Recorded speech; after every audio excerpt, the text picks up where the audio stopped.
जय हिंद दोस्तों। Genius classes 2.0 पर आपका स्वागत है। और जैसा हम लोग पढ़ रहे थे वो फिर से उसी कड़ी में हम लोग फिर से एक लेक्चर लेकर के आए हैं। आज आपको बताने वाले हैं हम फ्लक्स के बारे में कि फ्लक्स क्या होता है, इसे हम लोग कैसे निकालते हैं और इसका संभावना क्या है और ये पढ़ना हम लोगों को क्यों ज़रूरी है। चलिए तो हम लोग वीडियो को शुरू करते हैं। इससे पहले आपसे आशा करते हैं कि आपको यदि इस चैनल पर आपको सारा चीज़ समझ में आ रहा है, अच्छा लग रहा है, तो थोड़ा थोड़ा कोऑपरेट करेंगे और शेयर करेंगे। ठीक है, चलिए बाकी आपकी जिम्मेदारी है, नैतिकता आपकी। हम अपने तरफ से आपको बहुत मेहनत कर रहे हैं। हम लोग शुरू करते हैं क्या, वैद्युत फ्लक्स के बारे में। वैद्युत फ्लक्स फ्लक्स जो होता है उसको सीधे सीधे समझ लीजिए आप कि बंद पृष्ठ से निकलेगा क्या, वैद्युत फ्लक्स। ठीक है, फ्लक्स हम लोग का दो पढ़ना है, एक चुंबकीय फ्लक्स पढ़ना है, एक वैद्युत फ्लक्स पढ़ना है। चूंकि यहाँ हम लोग पढ़ रहे हैं, चैप्टर का नाम है विद्युत तथा आवेश, आवेश तथा विद्युत क्षेत्र, तो यहाँ पर हम लोग पढ़ने वाले हैं वैद्युत फ्लक्स के बारे में। जब हम लोग चुंबक को पढ़ेंगे तो वहाँ पर पढ़ेंगे हम लोग चुंबकीय क्षेत्र के बारे में और चुंबकीय फ्लक्स के बारे में। ठीक है, चलिए सबसे पहले आप समझिएगा इसका डिफिनेशन। इसका डिफिनेशन क्या होगा ना कि किसी बंद पृष्ठ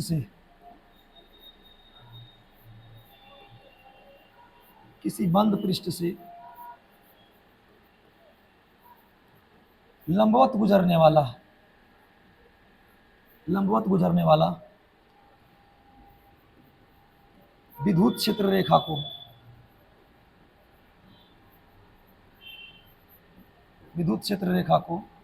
वैद्युत फ्लक्स कहते हैं। अब यहाँ से आपको समझ में आना चाहिए ना, ये वैद्युत फ्लक्स कुछ भी नहीं है, बस विद्युत क्षेत्र की तीव्रता ही है, सॉरी विद्युत क्षेत्र की रेखाएं हैं। ठीक है, या बोले विद्युत बल रेखाएं हैं। बस शर्त ये है उसको निकलना हो कितना डिग्री पर, 90 डिग्री पर। क्योंकि जैसा ही बोल दिया ये लंबवत निकलने वाला है, तो लंबवत का मतलब होता है 90 डिग्री पर। यानी यदि हम बात करें कि ये प्लस क्यू आवेश है और यहाँ से हम लोग जब देखें कि ये 90 डिग्री पर निकलेगा सतह से, तो इसी को हम लोग बोल देंगे क्या, वैद्युत फ्लक्स। ये देखिए 90 डिग्री है, इसी को हम लोग अब बोल देंगे क्या, वैद्युत फ्लक्स बोल सकते हैं। इसी तरह से माइनस क्यू आवेश रहेगा, तो जब 90 डिग्री पर एंट्री मारेगा विद्युत क्षेत्र रेखा, इसी को हम लोग बोल देंगे वैद्युत फ्लक्स। बात बुझा गया है। ये है कि किसी बंद पृष्ठ से लंबवत गुजरने वाली, लंबवत का मतलब होता है थीटा का मान 90 डिग्री परपेंडिकुलर गुजरने वाली विद्युत क्षेत्र रेखा को हम लोग वैद्युत फ्लक्स कहते हैं। अब आइए इसका मैथमेटिकल फॉर्मूला पर आते हैं। यहाँ से मान लिया जाए कि यदि ये कोई मेरे पास में है, ये विद्युत बंद पृष्ठ है। बंद पृष्ठ का मतलब होता है चारों साइड से बंद होनी चाहिए, किधर से भी आपको खुला नहीं होना चाहिए। तो चारों साइड से ये बंद है। यहाँ पर हम लोग एक आवेश रख दिए हैं Q। ठीक है, अब आवेश रख दिए हैं तो यहाँ से मानते हैं कि ये इधर की ओर निकाल रहा है विद्युत क्षेत्र रेखा E, और ये जो निकाल रहा है एक्सिस से ये थीटा पर निकाल रहा है। तो आप जानते हैं ना इसका दो कंपोनेंट हो जाएगा। एक हो जाएगा इसका मान के लिए, यहाँ से आप छोटा सा एक काट लीजिए क्या, क्षेत्रफल, छोटा क्षेत्रफल काटेगा क्या, DA, छोटा क्षेत्रफल DA काट लिए, और DA का जो एंगल हो कितना हो जाएगा, थीटा हो जाएगा। इसका आप डायरेक्ट फॉर्मूला याद रख सकते हैं। इसका फॉर्मूला होता है, इसे हम लोग फाई से इंडिकेट करते हैं, किसको, वैद्युत फ्लक्स को। तो जब पूछा जाए कि वैद्युत फ्लक्स को फाई ई फॉर इलेक्ट्रिक और फाई फॉर फ्लक्स से सूचित करते हैं। यहां से देखिएगा तो यहाँ दो चीज निकलेगा आपको। एक तो निकलेगा इधर ई कॉस थीटा, या कहिए एक की बात है तो ए कॉस थीटा, क्या जाएगा यहाँ पर, ए कॉस थीटा, और इधर आप देखिएगा तो निकलेगा क्या, ए साइन थीटा। क्यों, क्योंकि आप घटक तोड़ने के लिए जानते होंगे कॉस सटा साइन हटा, कहाँ सटा, थीटा में सटा, थीटा से हटा। तो थीटा में सटा तो ए कॉस थीटा, और थीटा से हटा तो ये साइन थीटा। अब आप देखिए ये कुछ ऐसे है, फ्लक्स जो है वो ऐसा कुछ है, जैसे आपको समझाते हैं। यहाँ से जो है ना वो ऐसा है, और ऐसा इसका क्षेत्रफल किधर की ओर, इधर की ओर है, इधर की ओर, ऊपर की ओर, और ये भी ऊपर की ओर है, ए साइन थीटा। ये तो पैरेलल हो गया, तो पैरेलल हो गया तो इसको नहीं लेंगे, क्योंकि ये बोला है रेखा विद्युत फ्लक्स कहलाता है कब, जब लंबवत हो। तो एक इसका मुंह जो है उधर की ओर है और ये एंगल इधर की ओर, तो थीटा हो जाएगा क्या, 90 डिग्री पर। तो इसको हम लोग लिख सकते हैं फाई ई बराबर क्या आ जाएगा ई और क्या ए कॉस थीटा। ठीक है, ई ए कॉस थीटा। जब ई ए कॉस थीटा रहेगा तो यहाँ पर डॉट हटा देंगे, ई ए कॉस थीटा। यानी कि आप चाहे तो इसको हम लोग ऐसे बोल सकते हैं सदिशीय गुना और अदिशीय गुना। जब आप 11th से वेक्टर पढ़े होंगे तो आपको पता होगा यहाँ से कि हम लोग दो चीज़ पढ़ते हैं। एक पढ़ते हैं ए क्रॉस बी, तो वो होता है फॉर्मूला क्या ए बी साइन थीटा। क्या होता है दोस्तों, ए बी साइन थीटा। और एक पढ़े हम लोग क्या ए डॉट बी, वहाँ पर पढ़ते हैं हम लोग क्या A B cos theta, A B cos theta. ठीक है, अब जब कॉस को हटाइएगा तो डॉट को लाते हैं और साइन को हटाते हैं तो क्रॉस को लाते हैं। तो यहाँ से आप चाहे तो इसको लिख सकते हैं फ्लक्स इज फाई बराबर ई और क्या हो जाएगा dot A, E dot A. ये आ गया सदिशीय रूप में। हो गया, पूछा जाएगा क्वेश्चन है कि इनमें कौन सा सदिशीय निरूपण सही है, ई डॉट ए। अगला पॉइंट की ओर आते हैं हम लोग थोड़ा सा।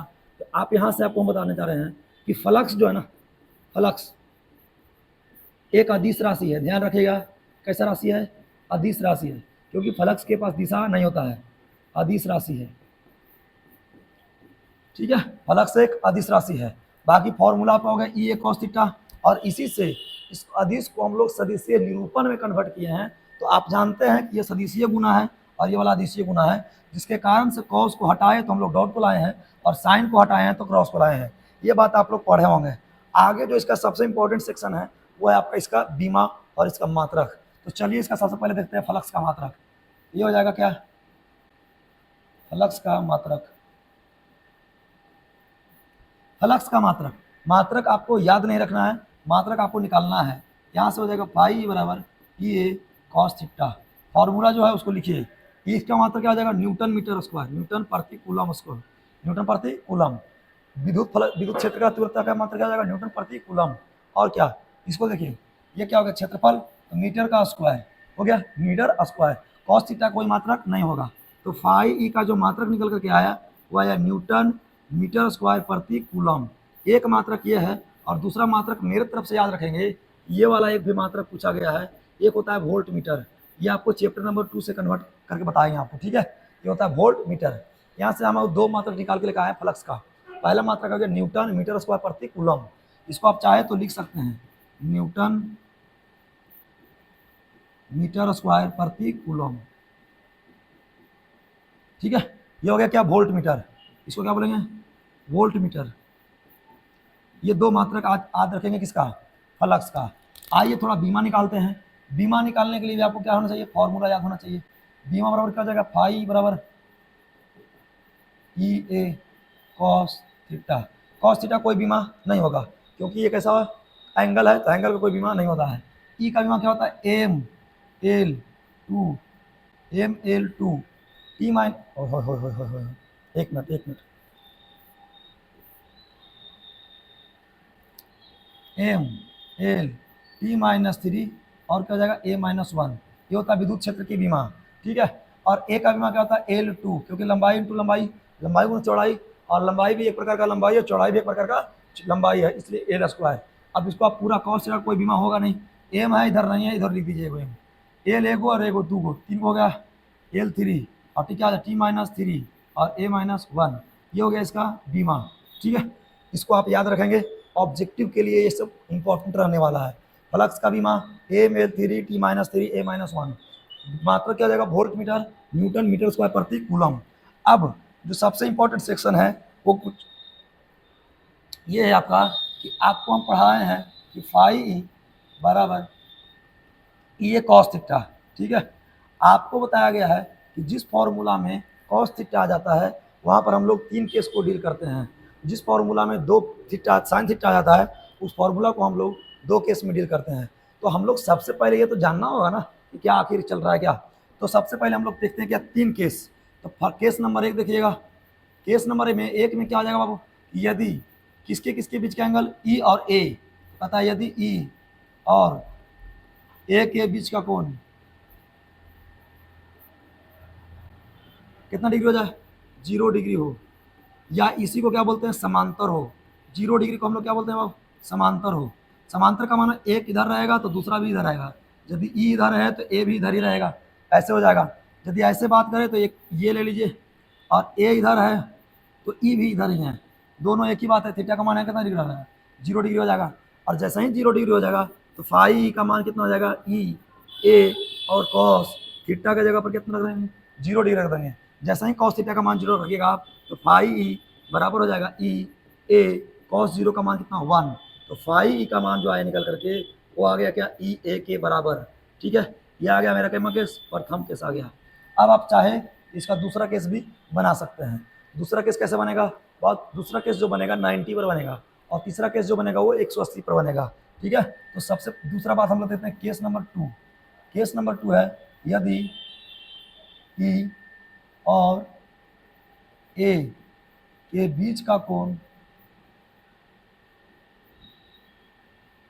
कितना डिग्री हो, 90 डिग्री हो। 90 डिग्री को हम लोग बोलते हैं ना लंबवत, क्या बोलेंगे, लंबवत। यानी ऐसे ही बोल सकते हैं यदि ई और ए एक दूसरे के लंबवत हो, ऐसे ही बोल सकते हैं। तो मान लिया कि ये कोई क्षेत्र इस तरह से है और इसका ई इधर है तो ए इधर रहेगा और इन दोनों के बीच का एंगल कितना हो गया, 90 डिग्री। या बोल सकते हैं ई और ए एक दूसरे के लंबवत है। जैसा ही हो जाएगा तो फाई ई का जो मान निकल करके आएगा वो आ जाएगा ई ए और कॉस कितना डिग्री हुआ, 90 डिग्री, क्योंकि थीटा की जगह पर कितना रख देंगे, 90 रख देंगे। जैसा ही 90 रखिएगा तो फाई ई बराबर ई ए और कॉस 90 कितना, 0। अब ये 0 होने के कारण फाई ई का भी मान कितना हो जाएगा आपके पास, 0 हो जाएगा। यानी फ्लक्स कोई निकलेगा नहीं। क्यों नहीं निकलेगा ना, कि लंबवत आपको बोला गया है, लंबवत निकलने वाली विद्युत क्षेत्र रेखा है, तो लंबवत तो ये अपने है, तो फ्लक्स कैसे निकलेगा। ठीक है, तीसरा केस में हम लोग क्या बनाते हैं, केस नंबर 3। केस नंबर जो 3 निकलने वाला आपका वो कुछ इस तरह से होने वाला है कि यदि ई और ए के बीच का कोण, ई और ए के बीच का कोण कितना डिग्री हो जाए, 180 डिग्री हो, या एक दूसरे के, इसी का नाम हम लोग देते हैं, या एक दूसरे के प्रति समांतर हो। क्या दोस्त, प्रति समांतर हो। अब प्रति समांतर कैसे करते हैं, प्रति समांतर का डिफिनेशन आपको देखना है ना, अच्छे से आप फिल्म देख सकते हैं, हीरो और हीरोइन का बिछड़ना ही प्रति समांतर कहलाता है। चलिए, एक इधर हो जाएगा जिसका नाम हो जाएगा ई वेक्टर ई, और इधर क्या हो जाएगा ए। इन दोनों के बीच का जो कोण हो जाएगा कितना डिग्री हो जाएगा, 180 डिग्री, या इसी को हम लोग चाहते क्या रख सकते हैं, पाई। और इसी का नाम होता है क्या, प्रति समांतर। इसी का नाम होता है प्रति समांतर। ठीक है, अब फ्लक्स निकालना है तो फ्लक्स का फॉर्मूला रख दीजिए, फाई ई बराबर ई ए कॉस 180 डिग्री। जैसा ही आप 180 डिग्री रखेंगे ये हो जाएगा ई ए और कॉस 180 होता है -1। जैसे वो -1 होता है फाई ई का जो मान निकल कर गया माइनस ई ए, यानी फ्लक्स भी कैसा निकलेगा, निगेटिव ही निकलेगा। फ्लक्स भी कैसा निकला, निगेटिव निकला। अब आपको यहाँ पर समझना होगा कि हम लोग जितना भी फ्लक्स से संबंधित क्वेश्चन हो सकता था उसको लगभग कंप्लीट कर चुके हैं, यानी आपका वैद्युत फ्लक्स यहाँ पर कंप्लीट होता है। अब बात यह है कि इस पर क्वेश्चन कैसे पूछा जाएगा। तो इस तरह से क्वेश्चन 2 चीज़ पूछा जाता है। 2 नंबर में यदि पूछा गया तो आपसे पूछा जाएगा कि वैद्युत फ्लक्स को डिफिनेशन दे एवं इसके मात्रक को लिखे। ठीक है, आप लिख देंगे कि किसी बंद पृष्ठ से लंबवत गुजरने वाले विद्युत क्षेत्र रेखा को हम लोग वैद्युत फ्लक्स कहते हैं, इसका मात्रक न्यूटन मीटर स्क्वायर प्रति कूलम होता है। ये हो गया। बीमा कहेगा बीमा लिख दीजिएगा, लेकिन ऑब्जेक्टिव बनाएगा ना तो वो ये भी बना सकता है कि बताइए सबसे अधिक फ्लक्स कब निकलेगा। तो सबसे अधिक फ्लक्स देखा जाए तो ये तो निगेटिव है, आ गया ये निगेटिव है, ये पॉजिटिव है, ये 0 है, तो तीनों में सबसे अधिक कौन हो गया, ये वाला। यानी कि यहाँ से लिख सकते हैं हम लोग मैक्सिमम, मैक्सिमम बोले तो अधिकतम फ्लक्स कितना निकलेगा, ई ए। कब निकलेगा, 0 डिग्री पर। न्यूनतम फ्लक्स कब निकलेगा, तो न्यूनतम फ्लक्स निकलेगा इस पर। इसको आप चाहे तो लिख सकते हैं मिनिमम फ्लक्स। ठीक है, न्यूनतम फ्लक्स कब निकलेगा, 180 डिग्री पर। बुझा गया बात। अब यहाँ से आपका क्वेश्चन पूछने वाला पर निर्भर करता है कि वो कैसे पूछेगा। यहाँ से ऐसे ही पूछा जा सकता है कि बढ़ते क्रम में बताओ फ्लक्स को, दूसरा हो सकता है कि घटते क्रम में बताओ फ्लक्स को। ठीक है, ये सारी बातें आपसे पूछा जा सकता है। अब यहाँ तक आपका फ्लक्स हो गया कंप्लीट। अब जो हम लोग पढ़ेंगे उसका नाम होगा गॉस का नियम, और बहुत इंपॉर्टेंट रहने वाला है। हम आपको कहें खास करके बिहार बोर्ड की यदि बात करें तो बिहार बोर्ड में जो है ना वो बिना गॉस के नियम को क्वेश्चन बना ही नहीं सकता है। तो हम लोग बहुत बेहतरीन तरीका से गॉस का नियम पढ़ेंगे नेक्स्ट वीडियो में। ठीक है, जब तक के लिए चलिए मिलते हैं हम लोग फिर से नेक्स्ट वीडियो में।